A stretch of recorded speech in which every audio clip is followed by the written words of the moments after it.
we are again. It's the smoking section. David, thank you for joining us. Hi, Steve. Nice to be back. Always good to have you on the show. I want to give a shout out today to Vito Janunis. Vito from our SCC. Yes, he is a loyal member of Cambridge Citizens for Smokers' Rights, a member of the Somerville City Club, and a loyal viewer of the smoking section. Hello, Vito. Hi, Vito. I think Vito's background, I think is Lithuanian, not Estonian or Latvian, but I could be wrong. You know, those three Baltic countries, and that's where Vito's ancestors hail from, but he's a lifelong Cambridge resident. And he lives not far from you. He lives literally a stone's throw from me. Well, that was an interesting article you got in Harvard Magazine. Yes, I thought you'd like that. I'm disappointed it didn't get posted on our site. At least I couldn't find it, but be that as it may. Tell me a little bit about the article as you read it, or whatever you remember, or if you remember anything about it. Well, it's talking about these two Harvard public health professors who have been working with the entertainment industry to try to reduce the promotion of e-cigarettes and vaping on social media and in films. Right, and they want to influence the Motion Picture Association of America.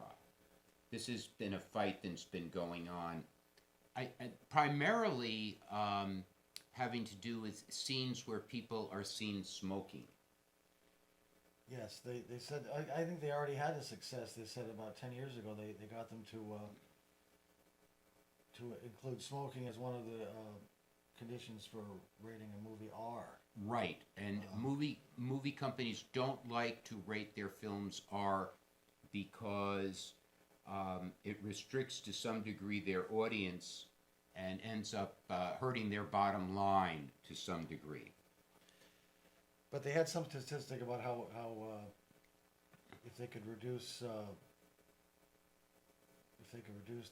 number of children watching cigarette ads, it would reduce like a million. Oh yes, they ads. just It's throw out these numbers. statistics. They just throw out these numbers without any without any shame. They toss out these numbers. They love to toss out these numbers, and one of the things I noticed in the article could have been worse, I think, really, in terms of being biased against smokers and the tobacco companies. But one thing the article said is kind of something that's always been used against the tobacco companies. It said that for tobacco companies, the young represent the next generation of smokers. Right. Well, I mean, that's pretty obvious. I mean, the young represent the next generation of Harvard students. The young represent the next generation of patients for doctors. The young represent the next generation of everything. So it's almost a tautology, right?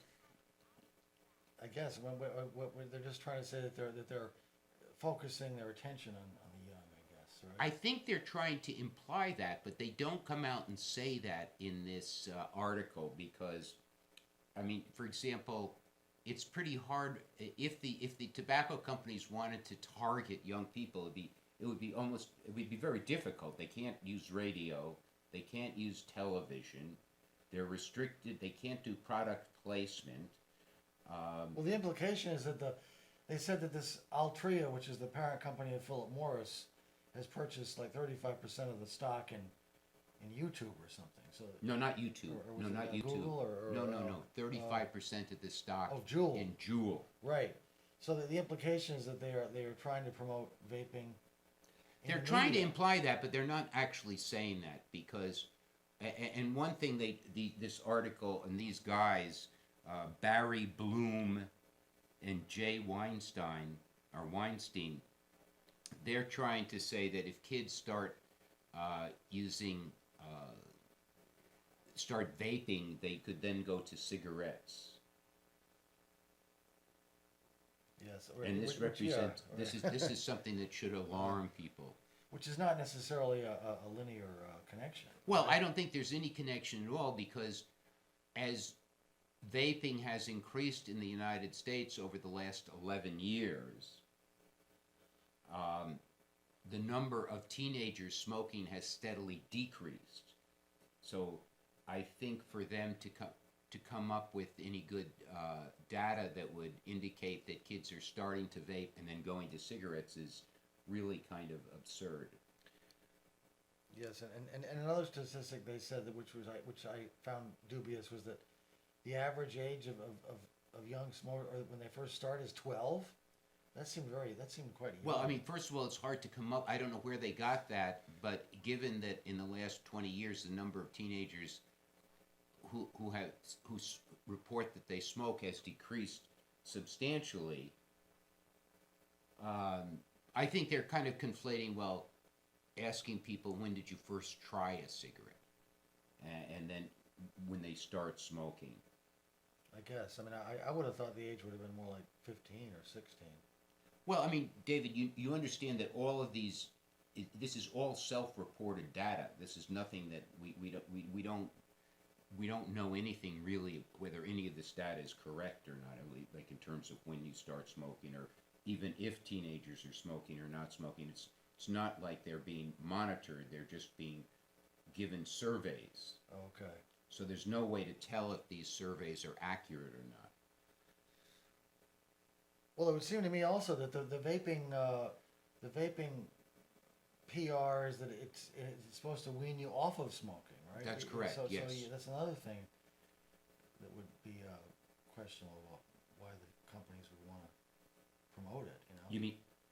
You mean why? Which companies The would tobacco want to promote? companies. Well, right now, Altria, which is the largest tobacco company in the United States, has said that they want people to switch from tobacco to vaping because it's so much healthier. Really, they've said that? That's correct. Well, what? This is the owner of like Philip Morris. Correct. Yes. Why- Philip Morris is now called Altria.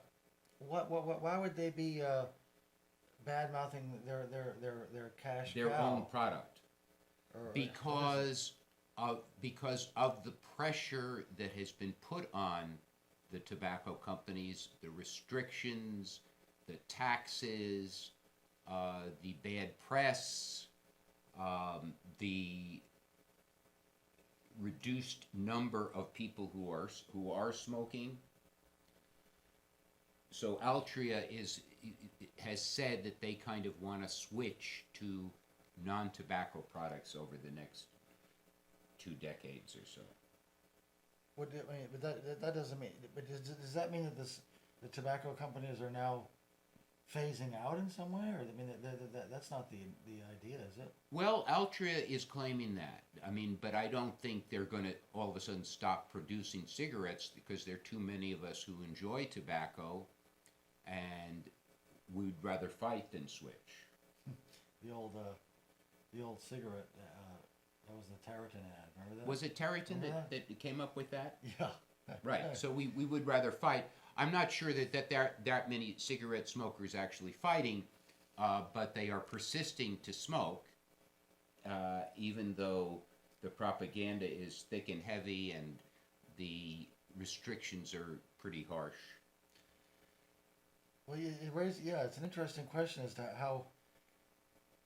You wonder what the culture of the tobacco company business is like. I mean, if these people, where is it mostly located? Like in North Carolina? I mean, where are these companies? They're in the south. There are 5 states which produce whose tobacco production makes the state is significant for the state economy. And And they're all in the south. Like North Carolina. Affirmative.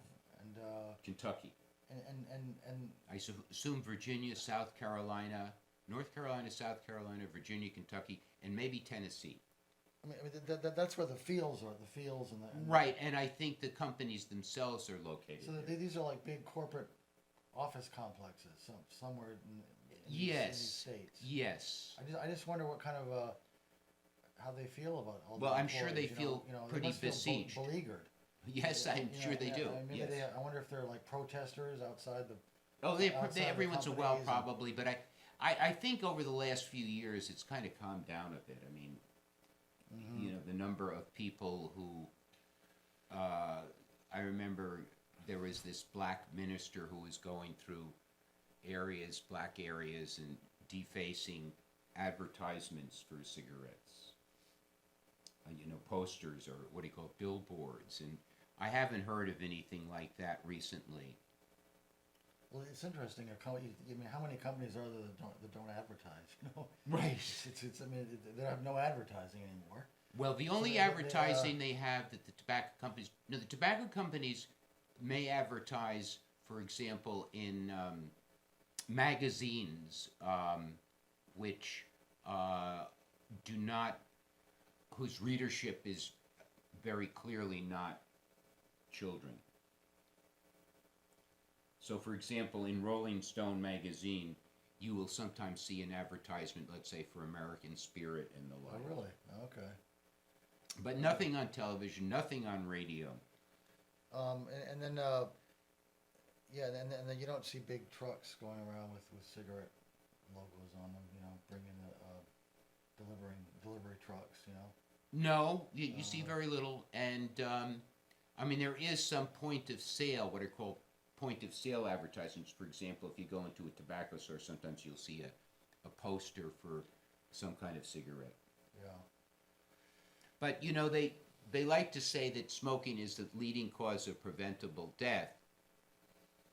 But the only way they do that, I mean, that means, for example, that if you're 85 years old and you die of a heart attack and you smoked for a month during your high school years, that means you smoked 100 cigarettes.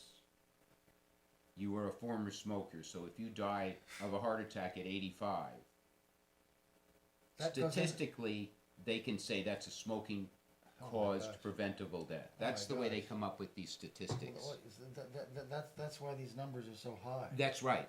That's right. That's very misleading. And it's very misleading. Yeah. And then they said how, yeah, because they said like 500,000 people will die from smoking. Right, and This that's the year. way they do it.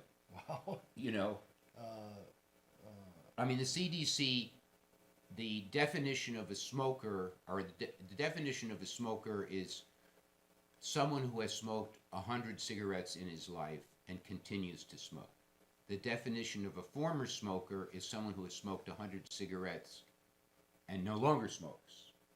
So, for example, if in your high school years you smoked for one semester, which would mean you would have smoked 100 cigarettes, and then you haven't smoked for 65 years, and then you're overweight, and you've got diabetes, and you do no exercise, and you have a high stress job, and you die of a heart attack,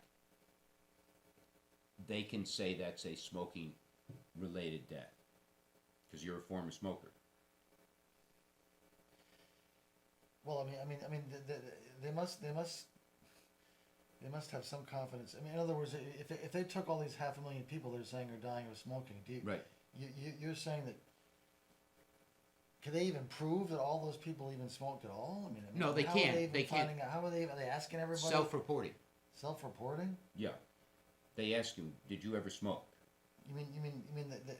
But the people are still alive. They aren't dead yet, so they don't know. That Well, then they died put from on their smoking. record they smoke. So if they die at 90, Oh. let's say they die of 90 of heart disease, it's because they smoked when they were in high school, 70 years prior. Incredible. That's, Yeah. you mean, it's really, one thing I did find out, David, is I did meet this young girl on the bus, where I meet so many people, thankfully. And she was a student at, gosh, where was she a student? Oh, she was a student at Phillips Phillips Academy in, where is it? Andover? Deerfield. Andover. Oh, that's a good school. Well, it depends on your definition of what good is. Well, I mean, but it's a very elite it's a school. prestigious school, yes. And you met her today? No, I met her a while back, and she said a lot of students do use the electronic cigarettes. Well, I noticed somebody doing it the other day. I'd never. Well, they're really- not that many people. You see some people So- smoking them, but you know they're not. It's not like they're all over the place. Well, it sounds like. Well, this article was trying to say that nicotine is like the most addictive. Oh, substance. right. Is that You know- is that another lie? Yeah, it's a lie. I mean, it's a lie. It's worse than a lie because a lie is at least being a straightforward lie, but this is kind of. I mean, I've brought this up many times. I mean, first of all, the word addiction is not a really easy word to describe. Meaning, is the internet addictive? Is gambling addictive? Is sugar addictive? Is fatty food addictive? Coffee. All of these Yeah. things. So the term does not have a good scientific definition, and it's impossible to quantify. But the term carries with it a certain kind of pejorative sense. It's like you imagine it implies someone who's out of control. Right. Doesn't it? Right. And who's not. Do we have a call? No, unfortunately not. You know, it implies someone who's just Well, wide-eyed and Many can't- times on this program, I've given my reasons why. I would say why, if nicotine is addictive, it's very mildly so. It's like addictive like coffee. And when people give up coffee, they experience some headaches, inability to concentrate, but it's not like they break into cold sweats or have the shakes or can even die like sometimes people who give up alcohol or stuff like that. I mean, maybe a better definition is it's something that's very difficult to stop. What about that? Right. Which most habits are, right? I mean, I know that I have to have my coffee in the morning, so I could easily say I'm addicted to coffee. Yeah. Cigarettes, I don't know. I've stopped cigarettes for periods of time. Well, And it's not that hard to stop. I the find. 3 points that I make about when they say that nicotine is addictive, I make 3 points, and I've done this many times. First of all, millions and millions of Americans have quit smoking entirely on their own, and unlike something that is really addictive, they experience very, very mild discomfort. They craving smoking. They might have a little bit irritable. They might not be able to concentrate well for a few days. But it's not like they can't go to work. Or it's not like they are go in the shakes or something like that. Right. The term. What is the word? Cold turkey. Was that connected with smoking or drinking? Well, that usually was cold turkey. I think came for mostly for heroin. Really? People who quit drink. Oh. Yeah. Cold turkey means like a sudden stop. It isn't means you stop. That's it. Yeah. Yeah. Wonder where that came from. That term. And then, Huh. in animal experimentation, researchers have never been able to get animals addicted to nicotine. And then the third thing I mention is even the FDA itself states on its website that you can take nicotine-containing pharmaceuticals. Usually, people take them to quit smoking. And these pharmaceuticals that contain nicotine can be taken for long periods without risk of addiction.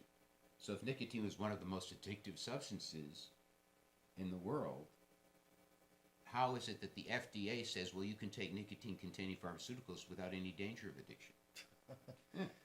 You know, I mean, it's just like I mean, people listen to me and they say, Steve, come on. I mean, these public health people, what is their motive? Why would they lie so Well, it's like so many things. prolifically? I mean, once things get mythologized, whether it's any area of public interest, it can just people have an investment in it. I think I've learned that. Well, they have an investment. They have an investment in the myth, you might say. Yeah, you know? I think you're right. they want to keep it, you know. Well, it's very- they don't want to question it, you know. Well, one thing I think is that, first of all, I think it's very, very difficult to, and I have to admit, Andrew Cuomo once said this, and I'm not a big fan of the Cuomos, but he said it's really very difficult to know what someone else's motive is. I mean, that's like knowing what's going on in their head. I mean, you could say they're inaccurate, they're not telling the truth, but you don't know why, really. But I would say that many people who tend to go into public health have a kind of, they want to control people, and they are kind of, they tend to be busybodies. A little bit puritanical, would you say, maybe? Oh, I don't like that word at all. You No, don't? because No. because I tend to respect the Puritans, Ah, and I don't think the Puritans. I don't know. They don't think they had a lot against. Puritan is a pejorative term. I know. I mean, it's a pure. I mean, even applied to the religious groups, Puritan was a pejorative It's like term. it's like fundamentalist or something. I Well, think. fundamentalist is a pejorative. In other words, people who take the Bible who read the Bible closely and follow the Bible, I don't think they call themselves fundamentalists. It's just like people who are very strictly Jewish don't call themselves ultra orthodox. They might call themselves orthodox. But be that as it may, I don't think they're really Puritan, because I think these same people are very in favor of, let's say, fluid sex roles. They're very much in favor of abortion.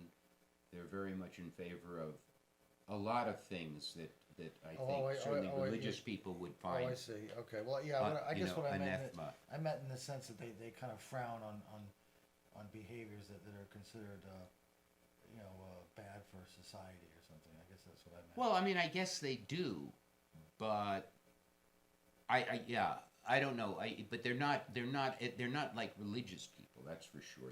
They tend to be atheistic, I think. No, but don't you think that the anti-smoking mentality, whether it's among specialists or the public, may have certain elements of sort of a religious type belief? Not much. Not much. In the sense that smoking is it's sort of like it's like an evil force. You know, that must be stopped. And It's funny feared, because I think the entire, at least in this last incarnation of anti-smoking zealotry, it's not coming from people who are the slightest bit religious. I mean, there may be some, but for example, I'm not saying it's connected with any religion at all. I'm just saying it has parallels to religious belief. I guess it might. I might, except it's highly, well, it's what I would call, let's say, what would I call it? Radical secularism. I mean, in other words, it makes, you know what it is? It makes people feel good that they're doing a good thing, which is not smoking. You see, it makes them feel almost kind of virtuous, right? That's right. Yes, That's I what agree. I meant. And they can come up with this great evil, who are the tobacco companies. This great evil. Right.